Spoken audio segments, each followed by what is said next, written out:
श्री स्वामी समर्थ तुम्हा सर्वांचं माझ्या चॅनलमध्ये मनापासून स्वागत आहे। मार्गशीर्ष महिना हा भगवान विष्णू आणि माता लक्ष्मींना समर्पित असतो, म्हणून आपण मार्गशीर्षचे व्रत वैकल्य करत असतो। त्याच्याच बरोबर भगवान विष्णूंची आपण सेवा करतो, मग ते विष्णू सहस्रनाम असो किंवा व्यंकटेश स्तोत्र असो किंवा मग श्री सूक्त असो, जे जमतं ते सेवा आपण करतो।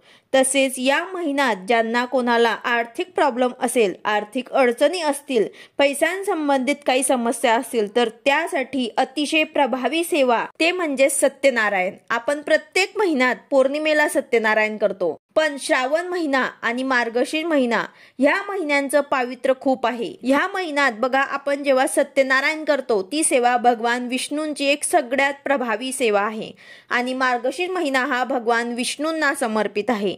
मग आपण जसं श्रावण महिन्यात सत्यनारायण केले होते, तसेच मार्गशीर्ष महिन्यात सुद्धा आपल्याला 5, 7 किंवा मग 11, 21 सत्यनारायण करू शकतात।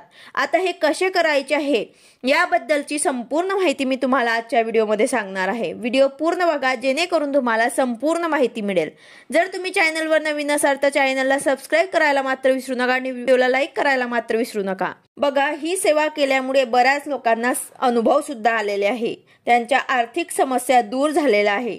तर बघा, अशी जर तुम्हालाही काही पैशांसंबंधित आर्थिक अडचण असेल तर तुम्ही ही सेवा करायला चुकू नका। तुम्ही 5 करा, 7 करा, 11 करा किंवा मग 21 करा, पण मनापासून ही सेवा करा, नक्कीच तुमची समस्या सुटेल।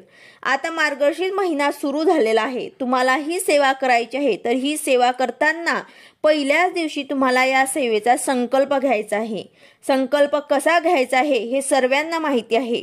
मनातल्या मनात तुमची जे काही इच्छा असेल ते बोलून मी एवढे 5, 7, 11, 21 जेवढे तुम्हाला सत्यनारायण करायचे असतील ते बोलायचं आहे आणि तुम्हाला संकल्प घ्यायचा आहे।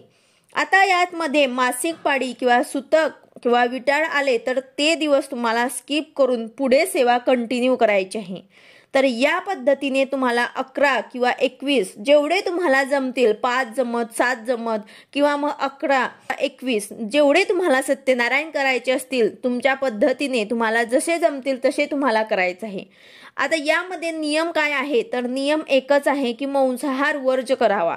तसेच आपण जेव्हा पौर्णिमेला सत्यनारायण करतो तर तो आपण प्रदोष काळात करतो, पण जेव्हा आपण 5, 7, 11, 21 सत्यनारायण करतो तर तेव्हा आपण दिवसभरात कधीही सत्यनारायण करू शकतो। फक्त वेळ मात्र एकच ठेवायची आहे।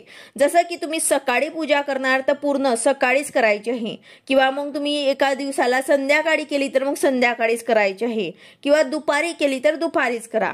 तर अशा प्रकारे तुम्हाला एकच वेळ कुठलाही तुम्हाला जमेल तसं तुम्हाला सकाळी सेवा करून घ्यायची आहे किंवा मग संध्याकाळी करायची आहे। आता मांडणी कशी करायची, तर आपण दर महिन्याला जशी मांडणी करतो तशीच आपल्याला मांडणी करायची आहे, पण जे आपण दुसऱ्या दिवशी उत्तर पूजा करतो, दुसऱ्या दिवशी पूजा उचलतो, तर यात म्हणजे जेव्हा आपण 5, 7, 11, 21 सत्यनारायण करणार तेव्हा मांडणी अशीच ठेवायची आहे।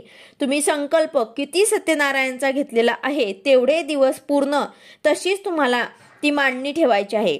फक्त पानं बदलवायची आहे, 2-3 दिवसानंतर ते पानं तुम्हाला नागवेलीची बदलवायची आहे आणि फुलं जे आहे ते तुम्हाला रोज नवीन घ्यायचे आहे आणि बाकी जी मांडणी जी आहे ते आपल्याला उचलायची नाही आहे। तसेच रोज शिराचा प्रसाद सुद्धा तुम्हाला नवीन करायचा आहे, खडी साखर सुद्धा तुम्हाला बदलवायची आहे। आपण प्रत्येक महिन्याला सत्यनारायण करतो त्याच पद्धतीने तुम्हाला करायचं आहे। जसे आपण गणपतींची, वरुण देवतांची, कुलदेवीची पंचोपचार पूजा करतो, श्रीकृष्णांची पूजा करतो, तशीच पूर्ण पूजा रोज तुम्हाला करायची आहे। श्रीकृष्णांच्या मूर्तीवर पुरुष सूक्ताने अभिषेक करायचा आहे।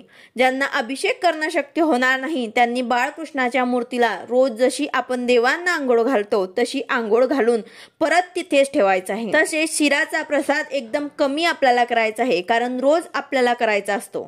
तर हा शिराचा नैवेद्य घरातल्यांनीच खायचा असतो, बाहेरच्यांना द्यायचा नसतो। त्यासाठी तुम्हाला अगदी थोडासा शिराचा नैवेद्य करायचा आहे। त्यानंतर 1 ते 5 अध्याय वाचून आरती करायची आहे। तो घरात स्वयंपाक झाला असेल तो नैवेद्य सुद्धा दाखवला तर अतिउत्तम। तर अशा प्रकारे आपल्याला रोज पूजा करायची आहे, अध्याय वाचायचे आहे, आरती करायची आहे। आणि जेव्हा तुमचे 11, 21 जेवढे तुम्ही संकल्प घेतले आहे तेवढे पूर्ण सत्यनारायण झाले की दुसऱ्या दिवशी तुम्हाला उत्तर पूजा करायची आहे. विसर्जन मंत्र बोलून तुम्हाला तांदूळ पूर्ण पूजेवर टाकायचे आहे. जशी आपण प्रत्येक महिन्याला उत्तर पूजा करतो तशीच तुम्हाला करायची आहे. आता ज्यांना आर्थिक अडचण असेल त्यांनी मार्गशीर्ष महिन्यात आवर्जून ही विष्णूंची अति उच्च कोटीची सेवा करायला मात्र विसरू नका, जी तुम्हाला करायचीच आहे. माता लक्ष्मी खूप चंचल असते, पण जिथे भगवान विष्णूंची सेवा केली जाते तिथे माता लक्ष्मी सुद्धा वास करते. आता यात ही सेवा तुम्हाला खंड न पडता पूर्ण करायची आहे. म्हणजेच काय तर मध्येच तुम्ही कुठेही गावाला जाऊ नका. जात असाल तर सकाळी सेवा करून जा, सकाळी पूजा करून जा आणि संध्याकाळी घरी या, किंवा मग घरी आल्यावर ते संध्याकाळी पूजा करा. पण मात्र तुम्ही गावाला गेलात, तुम्ही तिथे मुक्कामाला गेलायत असं नका करू. कारण आपण संकल्प घेतलेला आहे, संकल्पयुक्त आपण सेवा करतोय, तर यासाठी तुम्हाला मध्येच खंडन पडू द्यायचं नाही आहे. फक्त मासिक पाळी किंवा विटाळ किंवा सुतक आलं तरच तुम्हाला ते दिवस सोडायचे आहे. तर अशा प्रकारे तुम्हाला मार्गशीर्ष महिन्यामध्ये जमतील तेवढे तुम्हाला तुमच्या सोयीनुसार सत्यनारायण करायचे आहे. अतिशय प्रभावी सेवा आहे. आर्थिक संकट असेल, पैशांसंबंधित काही प्रॉब्लेम असेल, कर्जबाजारी असाल तर आवर्जून तुम्हाला ही सेवा करायची आहे. या महिन्यामध्ये आपल्याला भगवान विष्णू तसेच माता लक्ष्मीची सेवा करायची असते. व्हिडिओ आवडला असेल तर लाईक करा, शेअर करा, सबस्क्राईब करा. भेटूया अशाच नवीन व्हिडिओ सोबत. श्री स्वामी समर्थ.